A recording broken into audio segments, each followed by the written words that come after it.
My name is Lauren, and I was 34 when my younger sister took over the one moment at my wedding I had specifically asked her not to touch. My father and I had just finished our father-daughter dance. I was still standing near the dance floor when the DJ smiled and said, "And now, one more special dance for Robert and his youngest daughter, Megan." I froze. 3 days earlier, I had already made it clear that the answer was no. But my sister walked onto the floor anyway. My father took her hand, and the room started clapping like I had planned the whole thing. Evan and I had been together for 5 years before we got married. We wanted a warm, simple wedding with about 90 people, mostly family and close friends. I was not the kind of bride who cared about every napkin or flower. There were only a few moments I felt strongly about, and the father-daughter dance was one of them. My dad, Robert, and I had not always had an easy relationship. My parents divorced when I was a teenager, and for a few years Dad and I were not very close. By the time I was in my late 20s, we had repaired a lot of that. We had learned how to talk without turning every old hurt into an argument. When I got engaged, he was genuinely happy for me. My younger sister, Megan, was 29. We loved each other, but our family had a habit of treating her disappointment like an emergency. She was the youngest, the more emotional one, the one everyone rushed to comfort. If Megan changed her mind about a restaurant, we changed restaurants. If she did not want to spend a holiday with one side of the family, everyone adjusted. None of those things seemed huge on their own. Over time, though, they taught all of us the same lesson. Keeping Megan happy was easier than telling her no. 4 days before my wedding, Dad called me. He sounded uncomfortable. "Megan asked me something," he said. I waited. "She wants to do a father-daughter dance too." I thought I had misunderstood him. "At my wedding." "She's been having a rough time," he said. "You know the breakup hit her hard. She said she doesn't know if she'll ever have a wedding of her own." Megan had ended a long relationship a few months earlier. I felt sorry for her. I had checked on her constantly. I had invited her over when she did not want to be alone. She was one of my bridesmaids. But this request felt different. I said, "Dad, I love her. But no, this is my wedding. That dance is something I want to have with you." He was quiet for a second. Then he said, "Okay, I understand." I thought that was the end of it. The next evening, my stepmother, Diane, called. She tried a softer version. "It would mean so much to Megan," she said. "It doesn't have to take anything away from you." I told her I understood why Megan was sad, but there were hundreds of ways to support her that did not involve giving her a bride's moment at my reception. Diane sighed. "You know how sensitive she is." I said yes, and she knows this is my wedding. I did not yell, I did not threaten anyone, I just said no. 3 days later, I married Evan. The ceremony was beautiful. Dad walked me down the aisle, Megan smiled in every photo. Nothing felt tense. By dinner, I had almost forgotten the conversation about the dance. Then the DJ announced the father-daughter dance. Dad came over and held out his hand. For 3 minutes, everything felt exactly the way I had hoped. We danced to a song he used to play in the car when I was little. Near the end, he hugged me and whispered, "I'm proud of you." I believed the awkwardness from earlier. That week was behind us. The song ended. People clapped.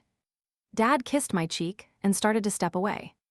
Then the DJ lifted his microphone. "And now," he said, "we have one more special father-daughter moment. Robert, stay right there. Megan, come join your dad." For a second, I honestly thought the DJ had made a mistake. Then I saw Megan. She was already walking toward the dance floor. She looked nervous, but she was smiling. Dad looked at me. That was the moment that hurt most. He did not look surprised. He looked guilty. I knew immediately that this was not an accident. Evan moved closer to me and quietly asked, "Did you agree to this?" I said no. He started toward the DJ booth, but I touched his arm. "Don't," I said. I did not want my wedding remembered for an argument beside the dance floor. So I stood there in my wedding dress while my sister took my father's hands and another slow song began. Most of the guests had no idea anything was wrong. They smiled. Some of them took pictures. Diane stood near the table with tears in her eyes, like she was watching something beautiful. I watched Dad spin Megan once, And I remember thinking how strange it was that everyone else saw a sweet family moment while I was watching my boundary disappear in public. When the song ended, Megan hugged Dad. Then she came toward me. "Please don't be mad," she whispered. "I just wanted one memory with him too." I looked at her and said, "You knew I said no." Her smile disappeared. "It was just a dance." I said, "Then why did you need mine?" She walked away. I finished my reception. That matters to me when I remember the night. I danced with my husband. I cut my cake. I talked to guests. I did not let what they had done take the entire wedding away from me. But I did not pretend it was fine either. The next morning, Dad called. He said Megan had been crying after I refused the dance. Diane felt I was being too rigid, and the three of them decided that once the reception was happening, I probably would not want to make a scene. I said, "So you counted on me being too embarrassed to stop you?" He went silent. "That's not how I meant it." But that's what happened. He tried to explain that he loved both his daughters and did not want Megan to feel like she might never get that moment. I said, "Dad, you were so worried about a moment Megan might never get that you took part of the one I was actually having." He told me nobody could take my wedding away from me. I said, "You're right, but you did teach me that my no means less when Megan is upset." That conversation ended quietly. I did not cut my family off. I did not send angry messages to relatives. I simply stepped back. For years, I had been the easy daughter, the one who adjusted, the one who understood, the one who was told, "You know how Megan is." After my wedding, I stopped accepting that sentence as an explanation.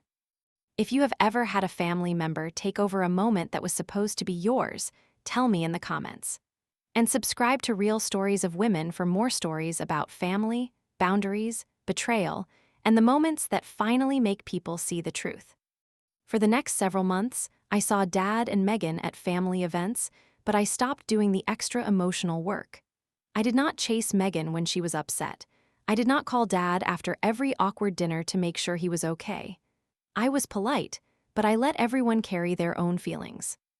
Dad and I spoke less after the wedding. He never defended the dance again, but he also never quite apologized for it. Then, 7 months after my wedding, Megan called me. Her voice was shaking. For one terrible second, I thought something had happened. Instead, she said, Caleb proposed. She was engaged. I congratulated her. And I meant it. A few weeks later, Dad and Diane hosted a small engagement dinner at their house. I went with Evan. Megan was glowing. She showed everyone her ring and talked about venues, dresses, and dates. Then she said something that made Evan look at me across the table. "I just want one thing," Megan said. "I don't want anybody turning my wedding into something about them. No surprise announcements. No weird speeches. No one taking over special moments." The room became very quiet. Megan noticed. She looked at me. I did not raise my voice. I simply said, "That sounds reasonable." Her face changed. She knew exactly what I meant. Diane immediately tried to move the conversation along, but Dad put his fork down. "No," he said, "we're not skipping over this." Everyone looked at him. Dad turned to Megan. "Your sister asked for the same thing." Megan stared at her plate. Dad continued. "She told us clearly that she wanted her father-daughter dance to be hers. We decided your feelings mattered more than her answer." Diane said, "Robert, this is supposed to be a happy dinner." He looked at her. So was Lauren's wedding. Nobody spoke for a few seconds. It was not revenge. I had not planned the moment.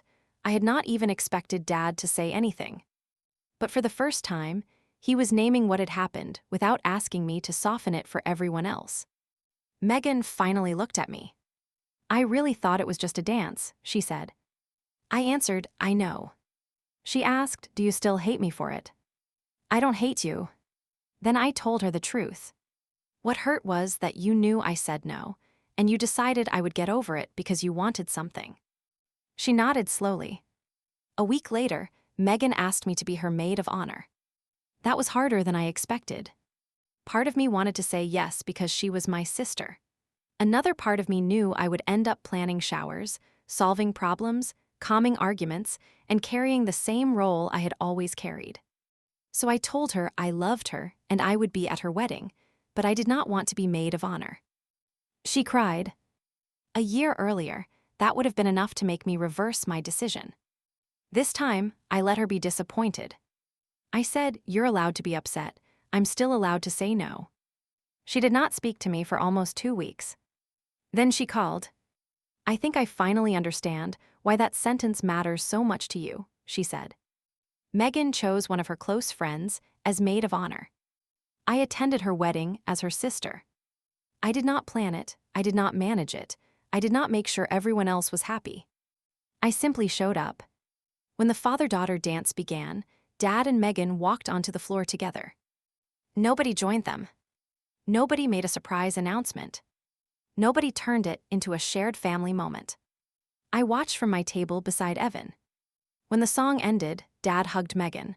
Then, instead of going back to his seat, he walked over to me.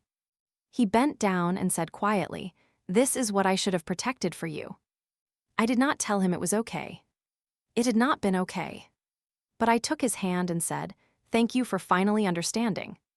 Later that night, Megan found me near the lobby.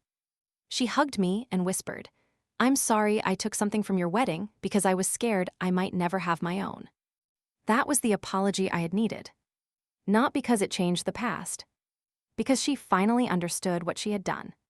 My relationship with my sister did not become perfect after that. Neither did my relationship with Dad. But something important changed. My family stopped treating my ability to stay calm as permission to ignore my boundaries.